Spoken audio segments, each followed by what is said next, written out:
Hey up mate, my name's Bryan. I'm nearly 64 in a couple of weeks time actually.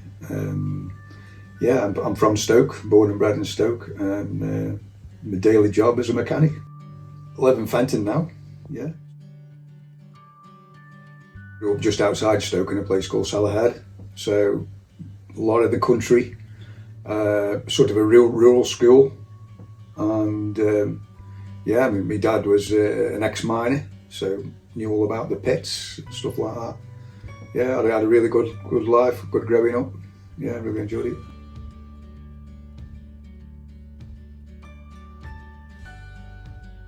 Well, now you're asking.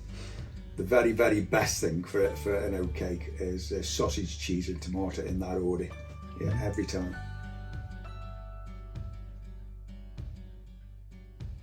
Going back to when I was about 16, never heard the gospel message, and went to, as we used to do in them days, went to a youth club, and met this girl there, asked her for a date, and mum and dad were Christians. I didn't know at that time, and eventually went to see the mum and dad, and I knew there was something different there, and sort of got chunks of the gospel, and decided to see what church was like, you know.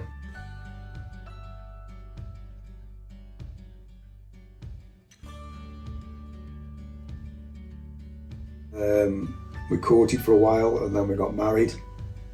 So, like in the late 70s, 79, we were going church, but basically I was just a pew sitter. So I'd just sit at the back, sort of listen to what was going on. But in the week, I wouldn't think I was a Christian or anything like that.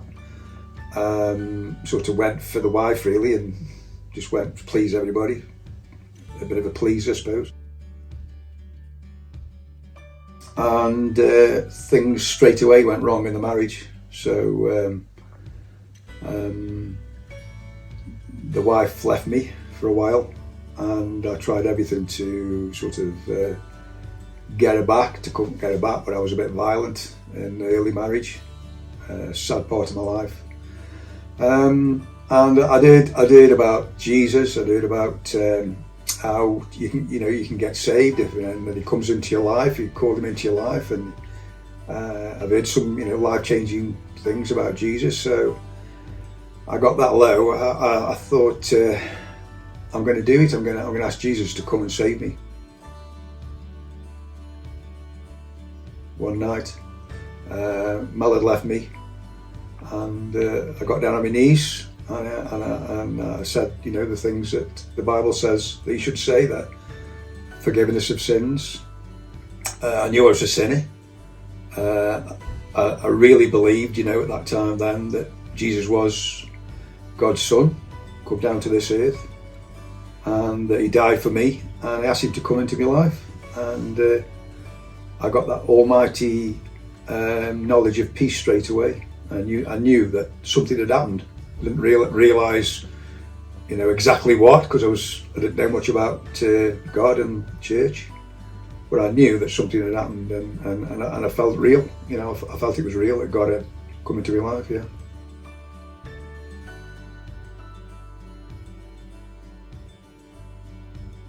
So that week, all the worry, all the doubts, all the fears. Sometimes I'd wake up crying and just go to work and be upset all the time because of my wife leaving me. I knew that God was going to do something. I didn't know what, but the peace of God was unbelievable. And people were saying, "What's up with you at work?" So I said, I believe in God now. I didn't know how to say the right things, but I said that. And so they were like, offing about it, what have you. And then I went through the week, and then all out of the blue, I think it was Thursday or Wednesday of the week, I got a phone call off Mal to say, do you want to come to Leek? And let's talk. My mum and dad have gone away, so that was it. She come back. Yeah, it was amazing. And she wasn't really, she wasn't a saved Christian, although she went to church. But then she saw my life. My life changed after that drastically. Yeah. It gets better every day. Because you ask Jesus to come into your life, and then you want to find out more about God. What does it mean? What does all this life-changing stuff mean? And then all these things that are in the Bible, they become real and exciting. It isn't a trudge or a problem or a burden to follow Jesus. It's exciting, and that's been my life for these 43 years. It's a blessing to know where you're going if anything happens, and to have a God who you can call on and call him Father every day. Yeah.